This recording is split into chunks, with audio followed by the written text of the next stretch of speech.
It's taken me a little while to get used to talking to a camera. The journey to my silver mirror started with YouTube. I had taken a very brief 2-minute video for another topic for another channel, and I was excited to take it to my computer and start to learn editing software. But before I started to edit it, I watched it. I mean, it was only 2 minutes long. And I was horrified. I was absolutely horrified by what I saw. How did I get so old so suddenly? You know, what happened? This is not the face I thought I had. So I watched it again to make sure I wasn't overreacting. And I wasn't. It was horrible. So I deleted it. And I walked away from the computer and had to think again, what am I going to do? I want to start this other channel, but I don't want to scare people away if they actually watch any of the videos. And after a couple of days, I realized I did not get old looking overnight. I stopped looking in the mirror sometime in my early 50s, and now at 67, it's been 15 years. Of course my face aged in 15 years, especially since I wasn't paying any attention to it, none at all.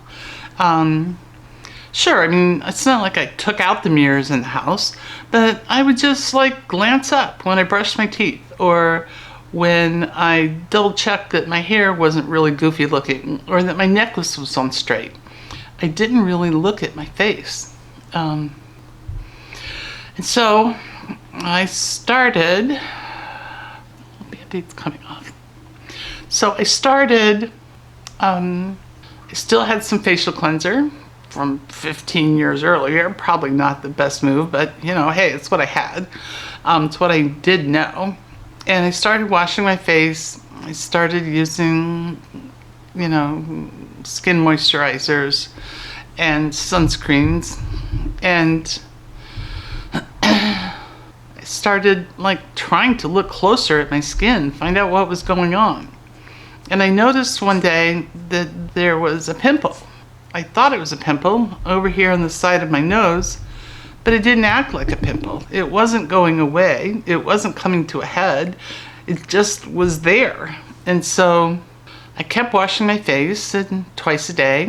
And one morning when I woke up, before I even got out of bed, I thought, what if that's not a pimple? Man, what if that's skin cancer? Somebody in my family had recently had a scare of skin cancer, but hers was very serious. And so I freaked out a little bit. She was a much younger woman. She is a much younger woman, but she had a very serious type of skin cancer. And so I got out of bed and I called and made an appointment with my dermatologist.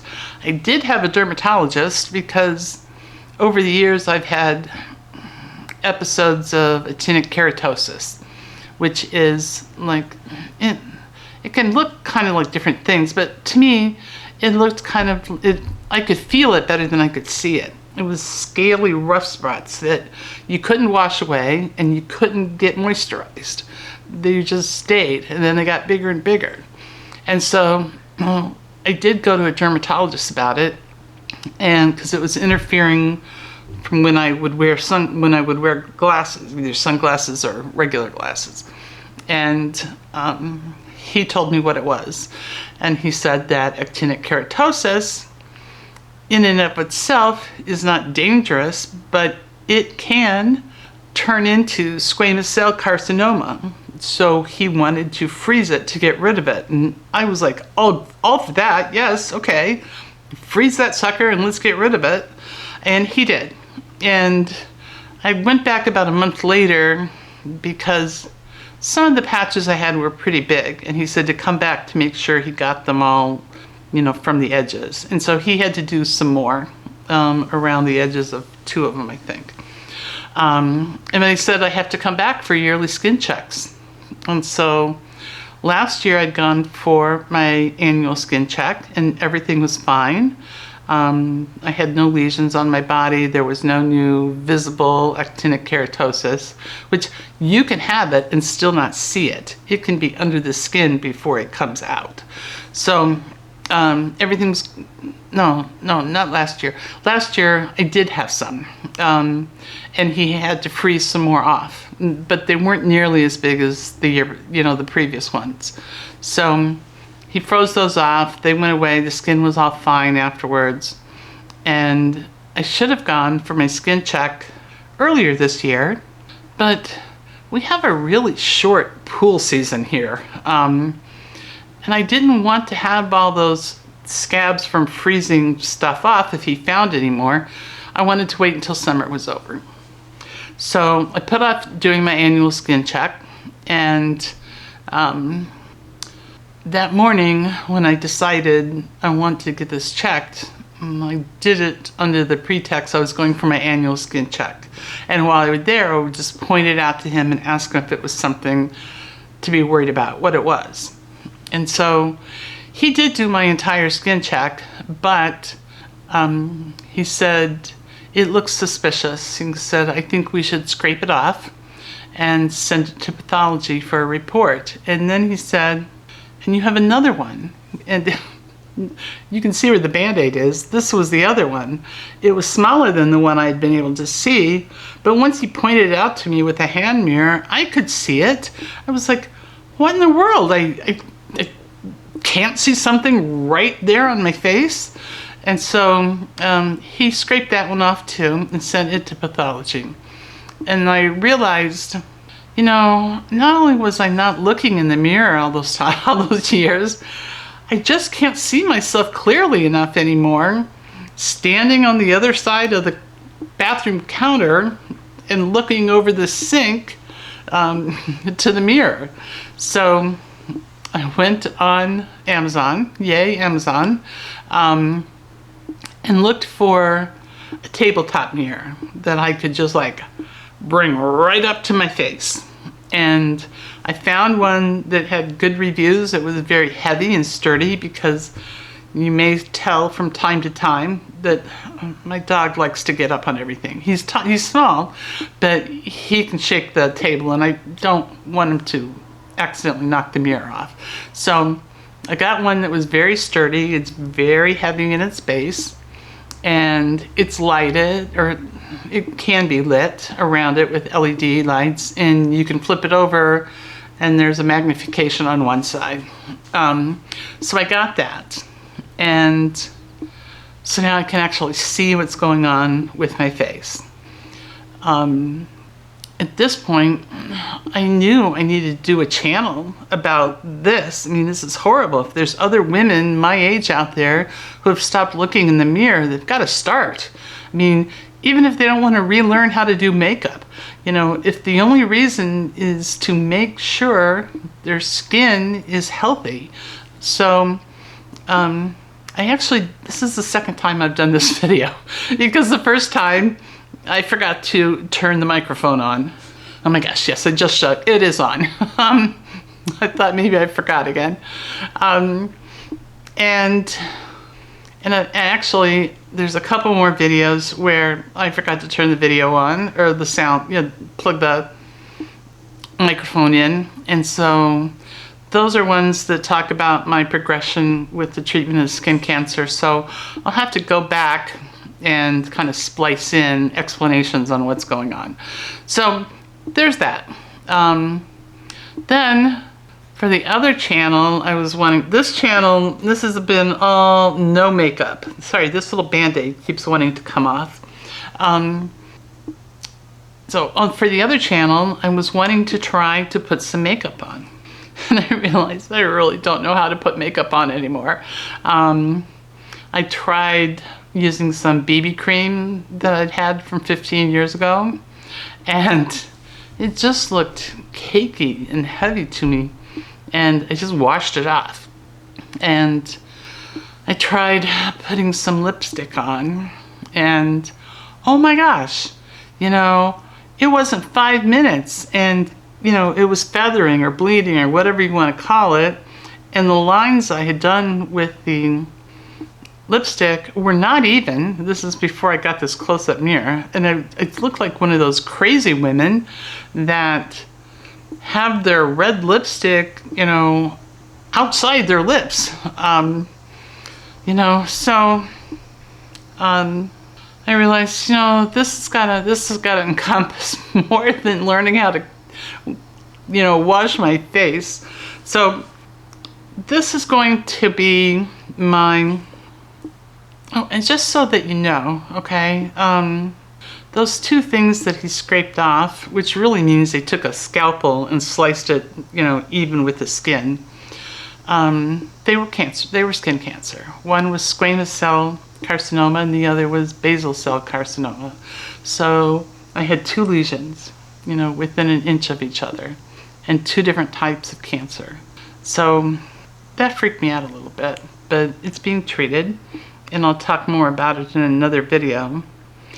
But now, and I don't think you're going to be able to see it. I might try taking a picture of it and inserting it here, but I now think that I've got another new lesion right here next to that scar from the first one. They're kind of clear. The other ones had gotten big enough where they were kind of milky colored. This is more clear, skin colored. And after I'm done with this video, I've been putting it off for 2 days because I was a little freaked out. And I'm sorry about the eye rolling. I mean, I don't know what it is. I'll get used to talking into a camera and not roll my eyes so much. But I need to call the dermatologist and find out, if I have more skin cancer.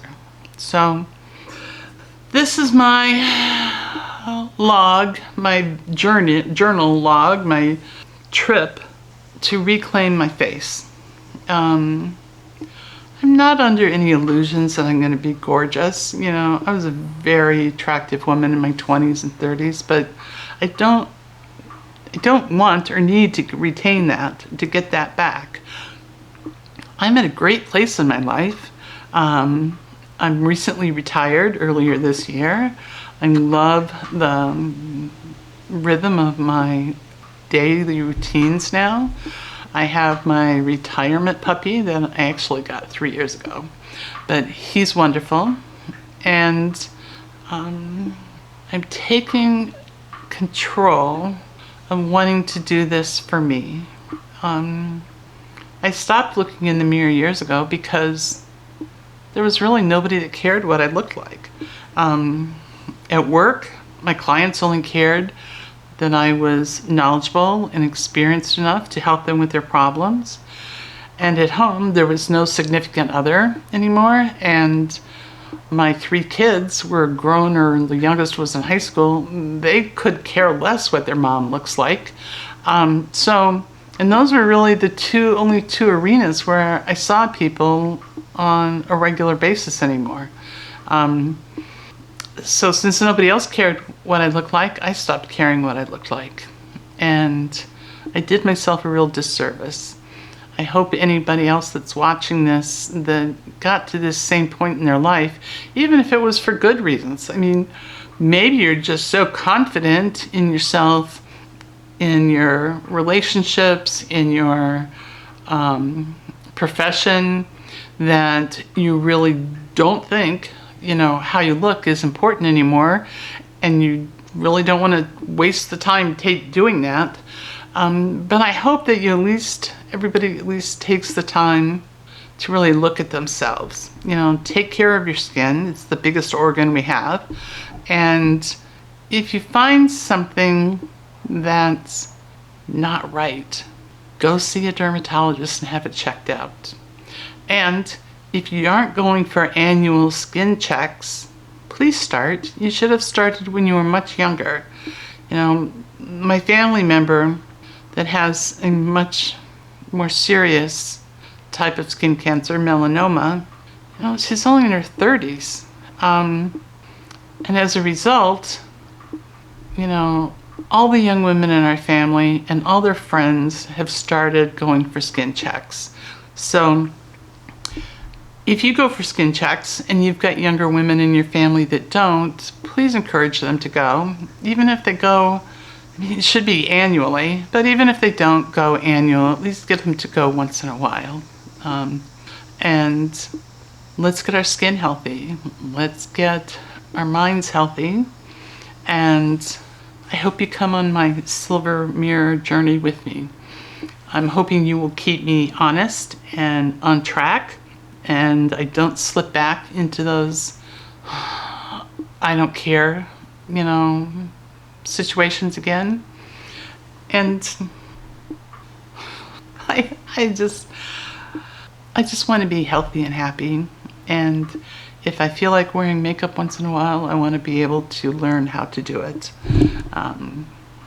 So until next time, when we talk about something not so general, be healthy, look in your silver mirror, and let's enjoy this time in our life. Thank you.